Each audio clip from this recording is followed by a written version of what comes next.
All right, welcome everyone. We're Semblance of Sanity. I'm Caleb. I'm Jacob. And we're here for Bungo Stray Dogs, Season 2, Episode 8. All right, last episode we had a whole bunch of fighting. Yep. We had Atsushi and Kyoka.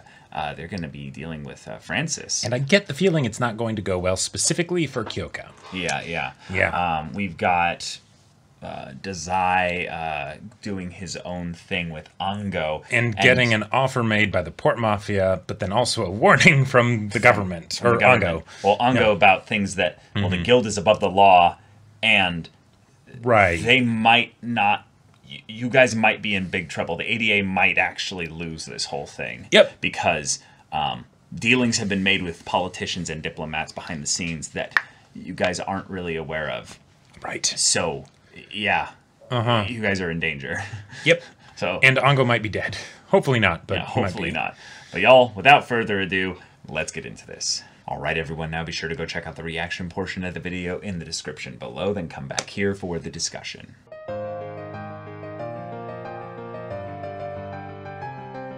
Well, all right. This show pulled out the stops. Yeah. I was like, oh shit. I think I get it now. Yeah. The ability makes sense in how it would be comboed here. All right, they're doing it. This is some Batman Begins shit here. Right. We're ending this city. Just the whole thing. Yep. But no. Dazai and like I conveniently just was there. Yeah.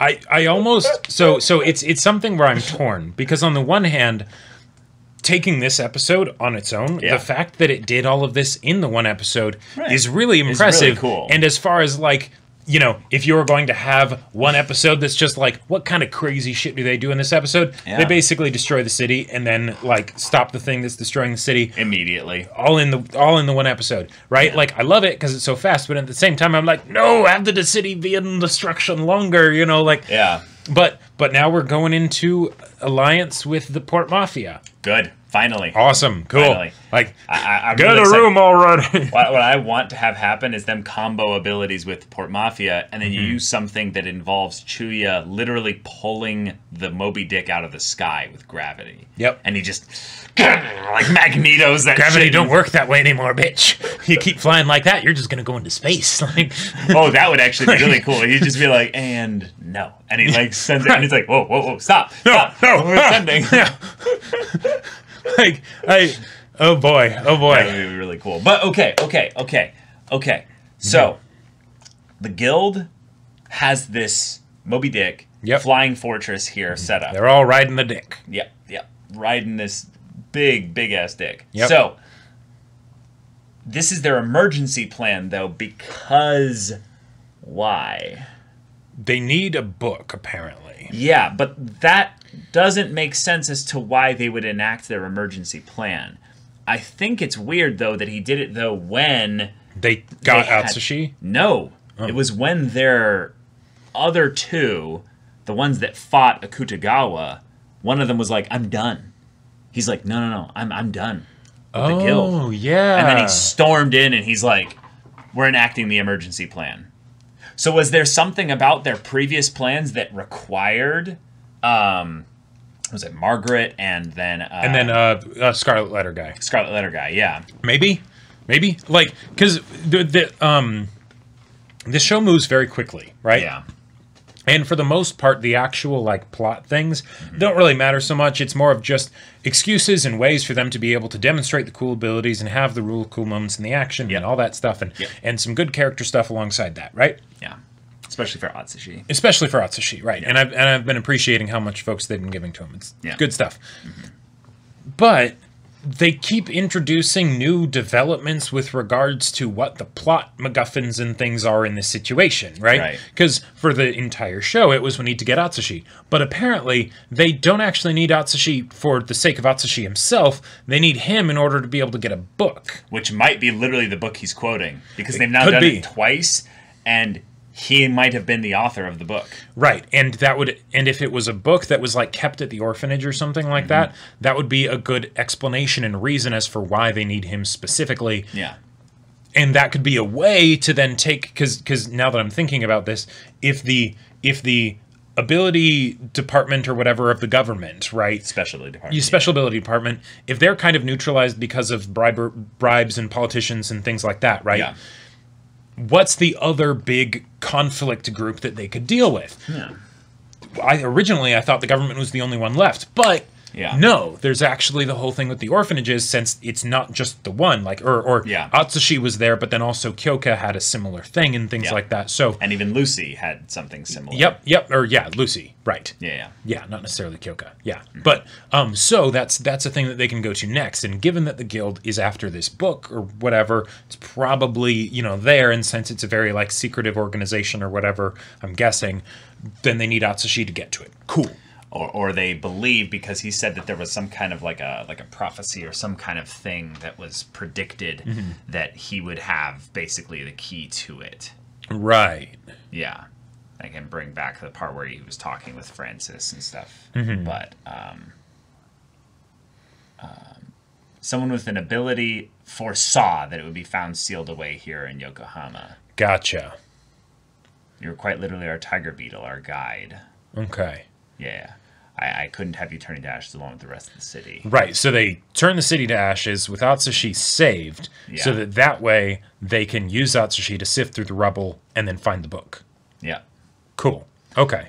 Now, he might end up finding it without really intending to, because the fact that he keeps quoting books now, which is a new thing, just because, the plot's focusing on a book now, does seem a bit like, oh, maybe it is literally the book that he... Sure.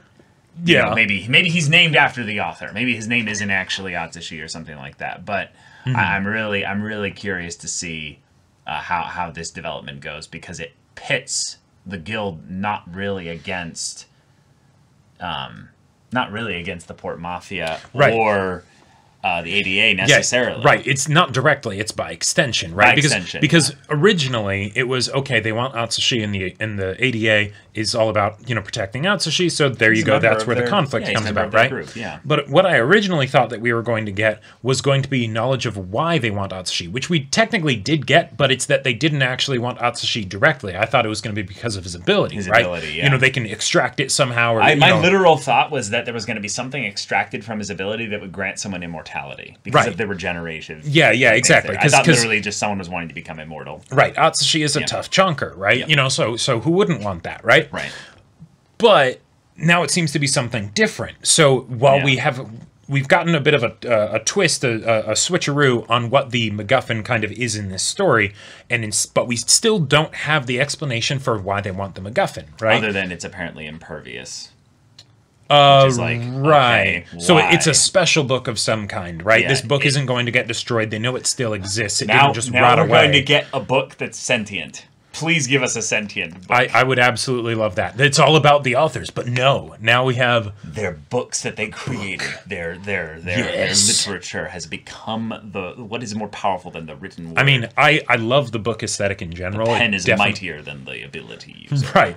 Like, if we ended up having some kind of sentient book or whatever, I would totally be down for that. Or just the idea of a book being a MacGuffin. I also love that in general. Yeah. Of course. But yeah. No idea why. Yeah. What? No. Yeah. Okay, but the panic bit in the beginning where Atsushi's taken, and then Kyoko, is it Kyoko or Kyoko? I'm not sure. Kyoko just couldn't save him.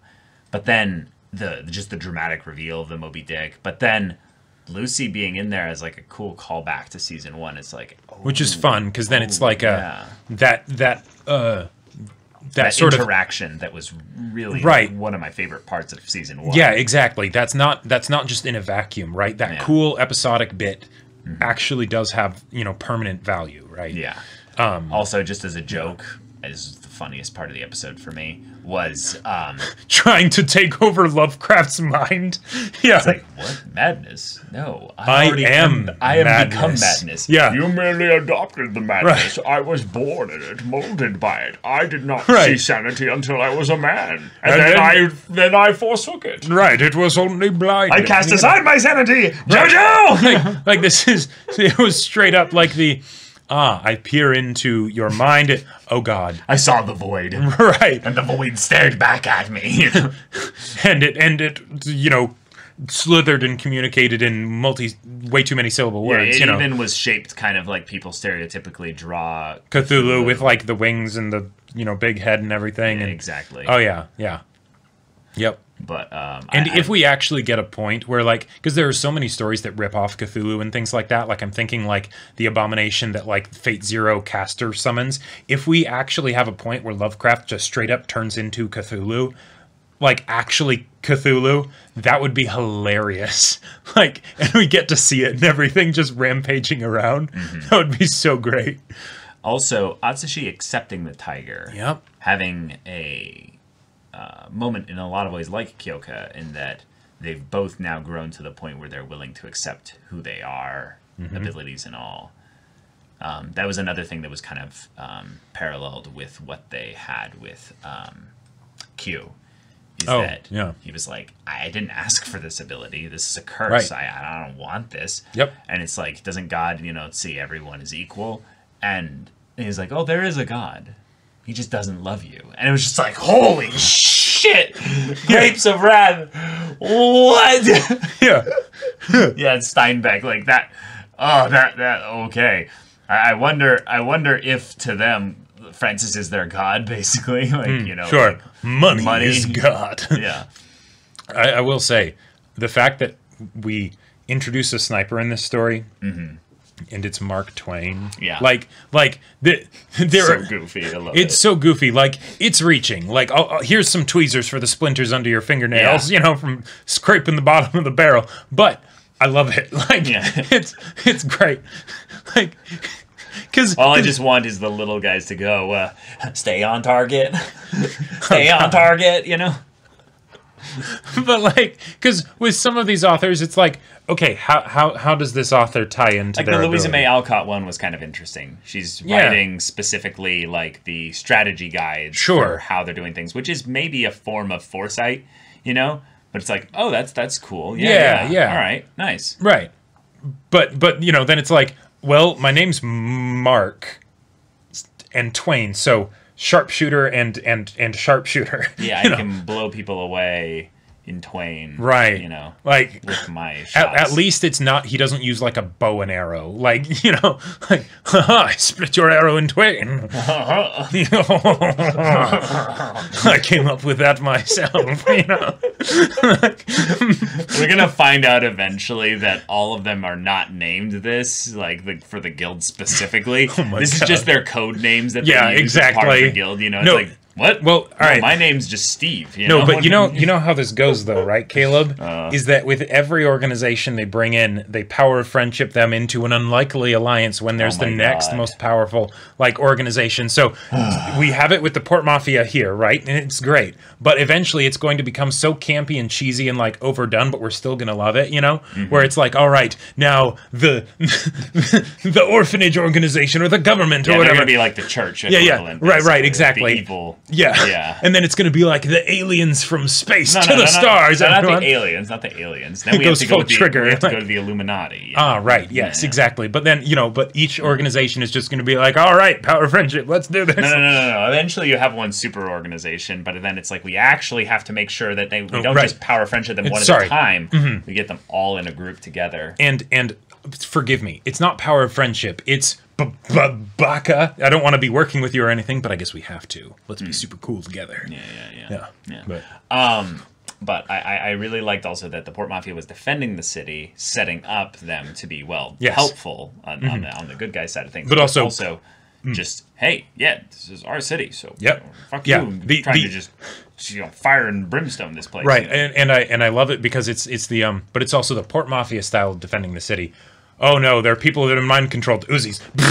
Just shoot them all down. Shoot them all down. Yeah, that is what you have to do. Right, you know, Port Mafia just doesn't have any qualms about that. They're like, you gotta do it. Also, could be easy to miss this, overlook this, but the stuff with Kyoka at the beginning with the cops, that was good. Because I liked the whole thing of just her being like, I went back to the slums because that's what I know. And then I'm not sure why she called the police necessarily, but okay, she did. And then it's the whole thing she did because the guild was doing all this stuff and things like that. That was her just letting them know that.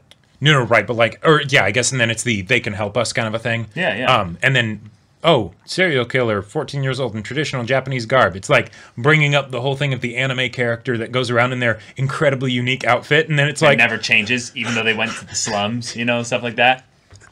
I can't even with sometimes of this show, like plot. Oh no! Like...